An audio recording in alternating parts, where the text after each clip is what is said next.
మనం చూస్తున్నది ఇది అగర్వుడ్ అండి. ఈ అగర్వుడ్ మనం ఫస్ట్ 1 ఇయర్ 2 ఇయర్ ఇది క్రాప్ పెరగడానికి 2 to 6 ఇయర్స్ ఆర్ 7 ఇయర్స్ బాగా మహావృక్షం అవుతుంది. ఆ తర్వాత మనం దీనికి 8 to 10 ఇయర్స్ కటింగ్కి వస్తుంది. కటింగ్ లోపు మనం ఏం చేస్తామంటే దీనికి ఇనాక్యులేషన్ ఎక్కించాలి. మనం బాగా రీసెర్చ్ చేసి ఈ నేచర్ని ఎందుకు ఎంచుకున్నాం అంటే అండి, ఇందులో మనకి దీనికి కావాల్సిన టెంపరేచరు 25 to 35 ఈ టెంపరేచర్లో బాగా పెరుగుతుంది. ఇంకా గ్రో అవ్వడానికి మనం సైంటిస్ట్ రీసెర్చ్ చేసి ఈ సాయిల్ టెస్ట్ చేసి ఈ టెంపరేచర్ని సెలెక్ట్ చేసుకొని ఈ ల్యాండ్ మనం సెలెక్ట్ చేసుకున్నాం. 8 ఇయర్స్ తర్వాత మనం ఇనాక్యులేషన్ వేస్తాం. అది కూడా మనం ఒక సైంటిస్ట్తో టైప్ అయ్యాము.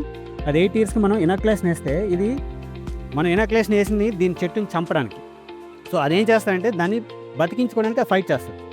ఫైట్ చేసినప్పుడు ఆ బ్లాక్ రెజిన్ని తయారు చేస్తుంది. ఈ బ్లాక్ రెజిన్ అనేది వరల్డ్లో ది బాగా వాల్యుబుల్ ఉన్న వన్ ఆఫ్ ది ఆయిల్ వస్తుంది అందులోంచి. మనం యాక్చువల్గా మనం ఇంట్లో వాడే ఊదత్తు కానీ అగరబత్తి కానీ దీని ఉర్దూలో ఊద్ అంటారు. కాబట్టి మనం ఊదత్తు అనేస్తాం. అగర్వుడ్ అంటే అగరబత్తి, దాని మెయిన్ ప్రోడక్ట్ దాంట్లోనే తయారవుద్ది. అందులో వచ్చే ఆయిల్ మాత్రం చాలా ప్రీషియస్.